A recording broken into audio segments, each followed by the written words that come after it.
Haleluya, haleluya. Sungguh Engkau Tuhan Allah kami yang maha baik. Tiada bandingannya Tuhan, tiada Tuhan yang seperti Engkau. Yesus Kristus namanya. Mari kita berdoa bersama-sama. Ulangi seperti apa yang saya ucapkan. Bapa kami yang ada di dalam surga, dikuduskanlah namamu. Datanglah kerajaan-Mu. Jadilah kehendak-Mu. Di bumi ini seperti di dalam surga. Bapa yang baik, berikanlah kami pada hari ini rezeki yang menjadi bagian kami secukupnya, cukup untuk memberikan pinjaman kepada banyak bangsa, sedangkan kami sendiri tidak punya pinjaman, cukup untuk menjadi saksi Tuhan, mulai dari Yerusalem, Yudea, Samaria, sampai ke ujung-ujung bumi. Cukup untuk menjadikan semua bangsa murid Kristus dan membaptis mereka dalam nama Yesus. Terima kasih Bapa untuk rezeki yang secukupnya, dan ampunilah dosa-dosa kami. Ampunilah kesalahan kami, seperti kami pun mengampuni orang-orang yang bersalah kepada kami. Dan janganlah masukkan kami ini ke dalam pencobaan, tetapi bebaskanlah kami dari segala yang jahat, sebab Engkaulah yang empunya kerajaan, kuasa, dan kemuliaan sampai selama-lamanya. Dalam nama Tuhan Yesus, kami sudah berdoa. Haleluya, haleluya. Mari Bapak Ibu sekalian, sekarang kita bersama-sama secara serempak dan serentak kita akan menggemakan Mazmur 91 dengan suara yang keras, dengan suara yang lantang dari tempat kita masing-masing. 2, 3. Mazmur 91. Orang yang duduk dalam lindungan yang maha tinggi dan bermalam dalam naungan yang maha kuasa akan berkata kepada Tuhan, tempat perlindunganku dan kubu pertahananku, Allahku yang kupercayai. Sungguh Tuhanlah yang akan melepaskan aku dari jerat penangkap burung dan dari penyakit sampar yang busuk. Dengan kepaknya Tuhan akan menudungi aku. Di bawah sayapnya aku akan berlindung. Kesetiaan Tuhan ialah perisai dan pagar tembok. Amin, amin, amin. Terjadi di dalam nama Tuhan Yesus. Aku tak usah takut terhadap kedahsyatan malam, terhadap panah yang terbang di waktu siang, terhadap penyakit sampar yang berjalan di dalam gelap, terhadap penyakit menular yang mengamuk di waktu petang. Walau 1.000 orang rebah di sisiku dan 10.000 di sebelah kananku, tetapi itu tidak akan menimpa aku. Aku hanya menontonnya dengan mataku sendiri dan melihat pembalasan terhadap orang-orang fasik. Sebab Tuhan ialah tempat perlindunganku yang maha tinggi, telah kubuat tempat perteduhanku. Amin, amin, amin. Terjadi di dalam nama Tuhan Yesus. Malapetaka tidak akan menimpa aku dan tulah tidak akan mendekat kepada kemahku. Sebab malaikat-malaikat Tuhan akan diperintahkan oleh Tuhan kepadaku untuk menjaga aku di segala jalanku. Para malaikat Tuhan akan menatang aku di atas tangannya, supaya kakiku jangan terantuk kepada batu. Singa dan ular tedung akan aku langkai. Aku akan menginjak anak singa dan ular naga. Amin, amin, amin. Terjadi di dalam nama Tuhan Yesus. Sungguh, hatiku melekat kepada Tuhan, maka Tuhan akan meluputkan aku. Tuhan akan membentengi aku, sebab aku mengenal nama Tuhan. Bila aku berseru kepada Tuhan, Tuhan akan menjawab. Tuhan akan menyertai aku dalam kesesakan. Tuhan akan meluputkan aku dan memuliakan aku.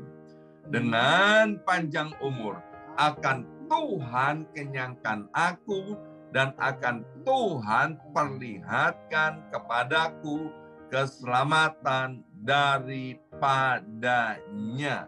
Amin, amin, amin. Terjadi di dalam nama Tuhan Yesus. Terima kasih Bapa. Sebentar kami akan mendengarkan sebagian daripada kebenaran firman Tuhan. Berbicaralah kepada setiap kami, Allah Roh Kudus, Engkau mengurapi kami, menganugerahkan hikmat, pewahyuan daripada sorga kepada kami semua. Terima kasih Bapa, dalam nama Yesus. Yang siap mendengarkan firman Tuhan, angkat jempolnya ke depan dan katakan amin 3 kali. Amin, amin, amin. Salam revival, salam kebangkitan. Semangat pagi. Ya, semuanya semangat pagi. Apa kabarnya Bapak Ibu semuanya? Luar biasa, dahsyat, ajaib. Ya, senang sekali. Hari ini Rabu 3 Mei 2023 boleh bersama-sama dengan keluarga terkasih di dalam Tuhan melalui doa fajar ini, ya. Nah, hari ini kembali renungan kita masih diambil dari Amsal pasal 22, ya. Dan saya akan bacakan ayat yang ke-13. Amsal 22 ayat 13. Demikian bunyi firman Tuhan. Si pemalas berkata, ada singa di luar, aku akan dibunuh di tengah jalan. Ya, ini bicara tentang orang malas. Ya, kalau orang malas, Bapak Ibu sekalian, banyak alasannya.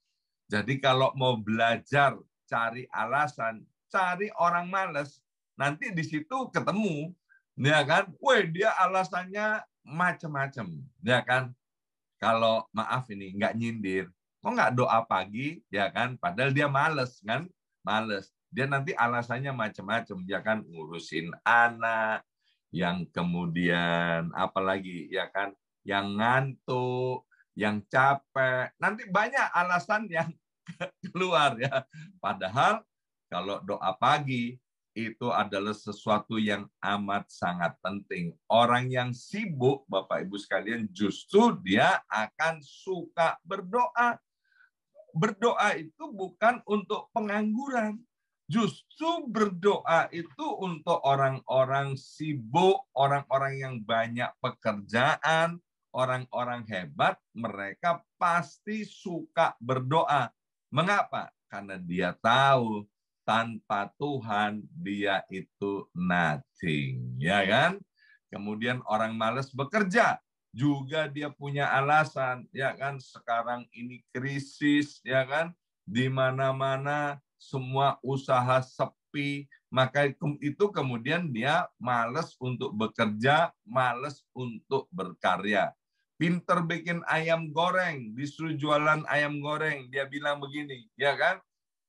Ayam goreng di mana-mana banyak, ya kan? Di situ ada ayam goreng, di sini ada ayam goreng. Bapak Ibu sekalian, tolong beritahu saya, ya kan, di atas muka bumi ini mana sih yang nggak ada saingannya?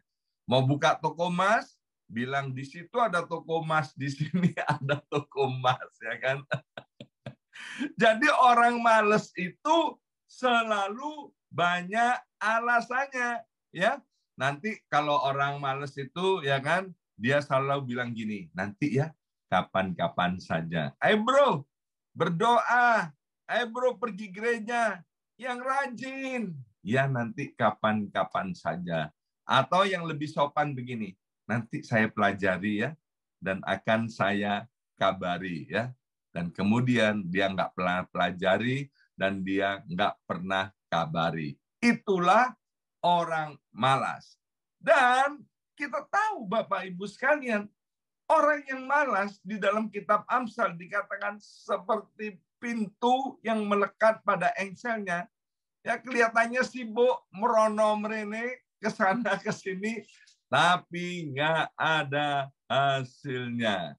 Dan kita tahu Bapak Ibu sekalian, akhir daripada segala-galanya, orang yang malas itu, mereka akan melorot, turun, turun, dan turun. Sedangkan orang yang percaya kepada Tuhan, orang yang mengandalkan Tuhan, orang yang rajin beribadah, orang yang rajin berdoa, orang yang sungguh-sungguh di dalam Tuhan, akan Tuhan angkat, naik, naik, naik, dan naik menjadi kepala, bukan stuck, apalagi melorot menjadi ekor, ya kan? Nah, hari ini melalui Amsal 22 ayat 13, Tuhan mau berbicara kepada setiap kita. Jadilah orang yang rajin. Mari miliki semangat, ya. Jangan pernah kerajinan kita itu menjadi kendor dalam cari Tuhan, dalam berdoa, kemudian apalagi di dalam bekerja dan lain sebagainya. Kita harus terus bersemangat, Bapak Ibu sekalian. Kalau kita bersemangat, percayalah, maka akan banyak terobosan-terobosan di dalam kehidupan ini yang akan terjadi.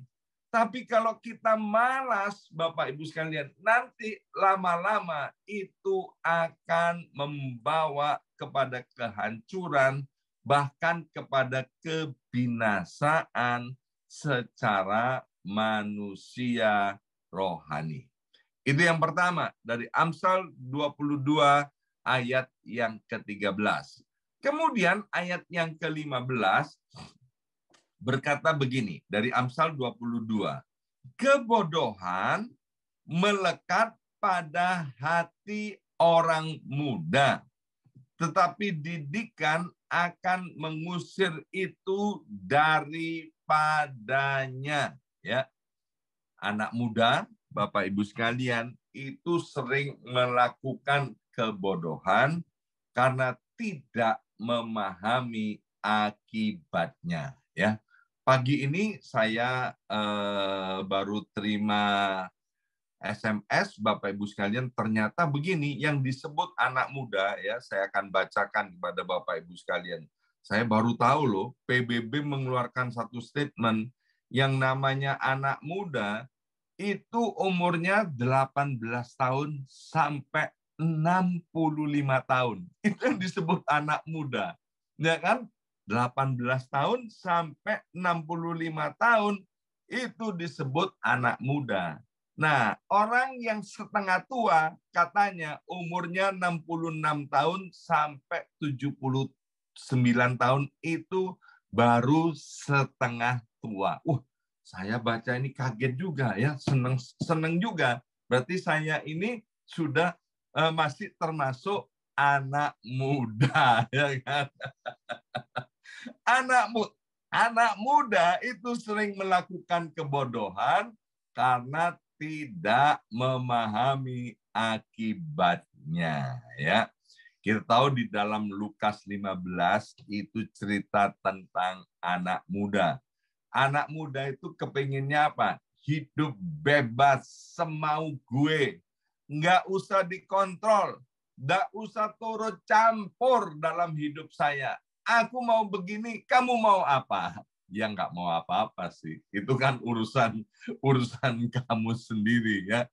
Tapi mari Bapak Ibu sekalian, kita ini maaf ya, kapan itu ada yang khotbah bagus sekali. Kita ini dikasih otak supaya dipakai untuk berpikir. Kalau otak itu enggak perlu, maka itu enggak dikasih otak sama Tuhan. Maka itu ya kan, think before talk, atau berpikirlah sebelum berbicara, juga berpikirlah sebelum bertindak atau melakukan segala sesuatu yang perlu dipikirkan baik-baik. Kalau aku begini, apa nanti akibatnya? Tapi orang bodoh bilang begini, dia nggak mau pikir akibatnya. Udah nanti apa katanya nanti, ya kan? Yang penting aku mau begini. Kita hidup di Amerika, yang diagung-agungkan oleh Amerika. Amerika ini apa? Kebebasan, ya. Maka itu banyak orang kepingin masuk ke Amerika. Kenapa? Karena salah satunya ini adalah negara bebas. Bapak Ibu sekalian, biarlah kebebasan yang Tuhan juga berikan kepada kita, jangan sampai kita salah gunakan. Kita itu bebas melakukan apa saja di dalam Tuhan, tapi mari bebas itu harus disertai dengan takut akan Tuhan, dan kebebasan itu harus disertai dengan tanggung jawab. Setiap tindakan kita, Bapak Ibu sekalian, entah itu menurut kita besar, atau entah itu menurut kita sedang-sedang, atau itu kecil, semua tindakan itu pasti ada akibatnya. Itu yang harus kita pikirkan baik-baik. Maka itu Amsal 22 ayat 15 berkata, tongkat didikan akan mengusir itu daripadanya. Kembali contoh kepada anak yang hilang di Lukas pasal 15, ya kan?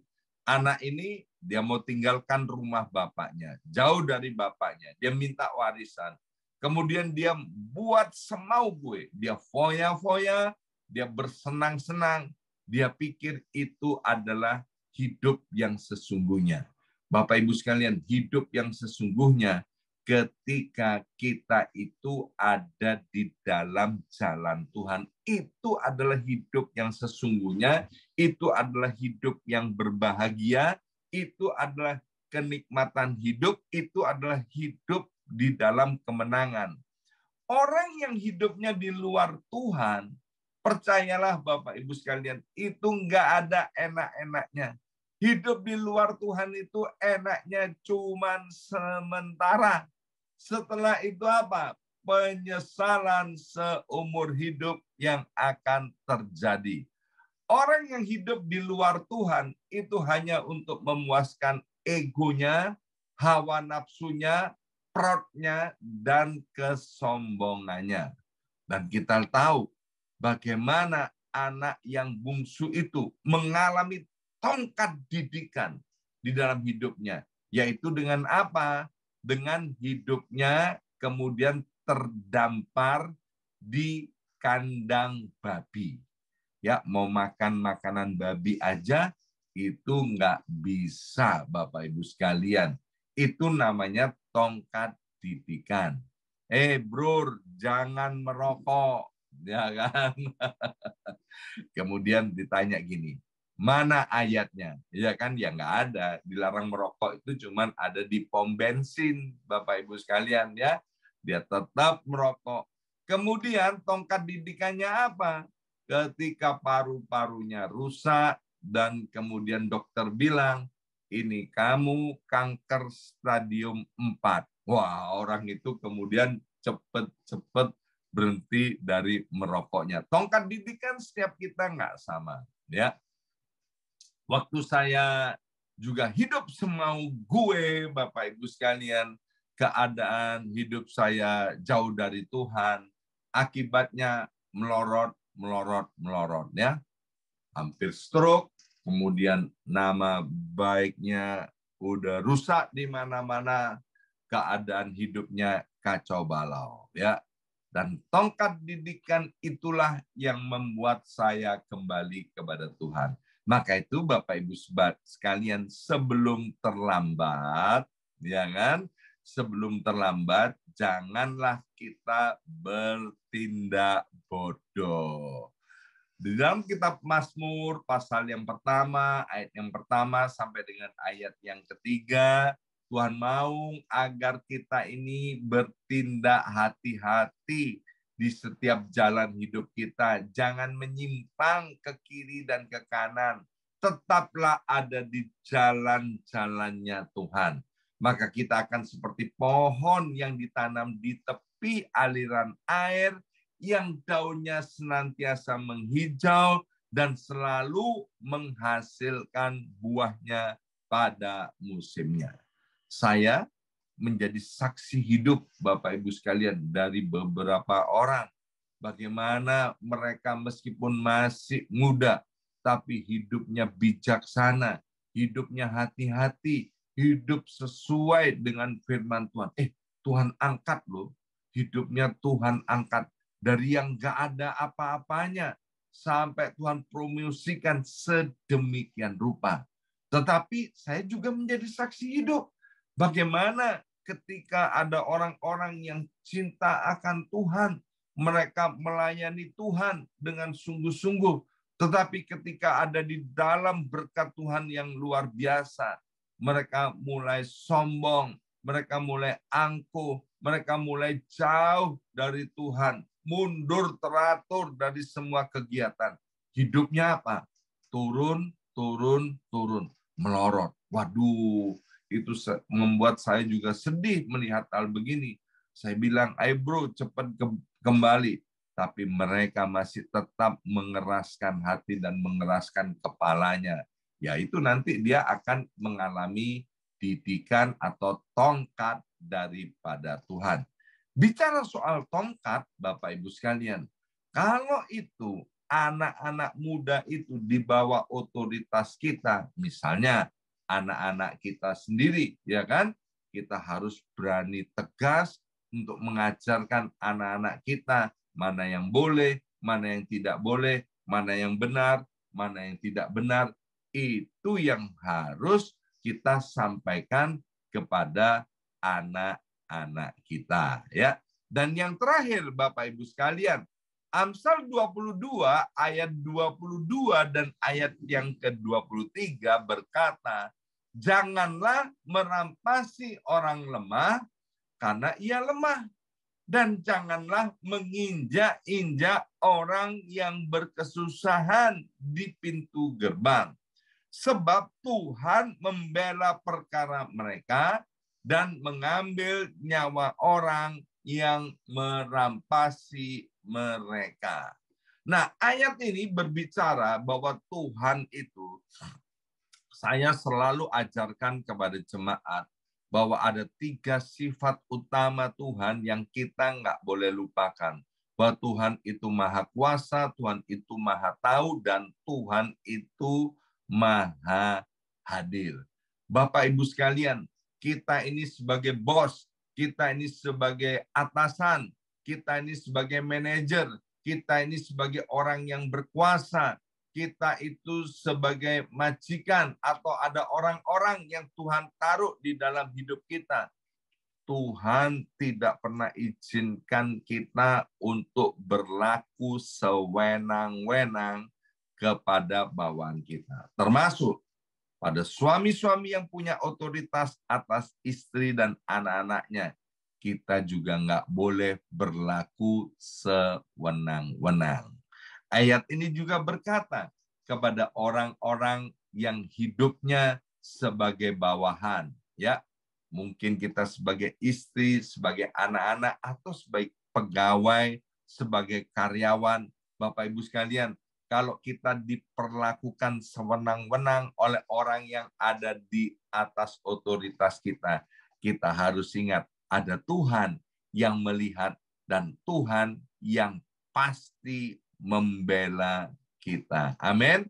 Maka itu Bapak Ibu sekalian, ketika kita sebagai orang bawahan atau orang di bawah otoritas tertentu, ketika kita mengalami hal-hal yang tidak baik, jangan murtad, jangan ngomel, jangan bersungut-sungut, arahkan mata hati, mata rohani kita kepada Tuhan. Percayalah, pertolongan Tuhan pasti akan datang. Tuhan pasti bela kita, dan tidak selama-lamanya kita akan menjadi orang yang ditindas, ya. Melalui Amsal 22 ayat 22 sampai 23, sebagai atasan kita nggak boleh menjadi atasan yang semenang-menang, dan sebagai bawahan mari kita terus mengandalkan Tuhan. Karena saya percaya pada waktu yang tepat Tuhan akan angkat kita, Tuhan akan pulihkan kita. Hari ini kita sudah belajar 3 hal dari Amsal 22. Yang pertama, jangan jadi orang yang malas. Yang kedua, mari Bapak Ibu sekalian pikir masa-masa sebelum kita bertindak atau melakukan sesuatu. Karena sesuatu yang kita lakukan pasti ada akibatnya, baik maupun buruknya, ya. Dan yang ketiga, jadilah atasan yang baik, dan kemudian jadilah juga bawahan yang mengandalkan Tuhan, yang fokusnya kepada Tuhan. Amin. Mari kita berdoa. Materaikan setiap benih kebenaran firman Tuhan ini, ya Aba, ya Bapa, kami tahu hikmat yang ada di dalam kitab Amsal ini untuk mengajarkan dan membawa kami agar hidup kami terus ada di dalam jalurnya Tuhan. Terima kasih Bapak. Roh Kudus menolong kami, memampukan kami semua untuk hidup sesuai dengan kehendak dan rencana Tuhan. Dalam nama Yesus kami sudah berdoa. Haleluya. Amin. Amin. Amin.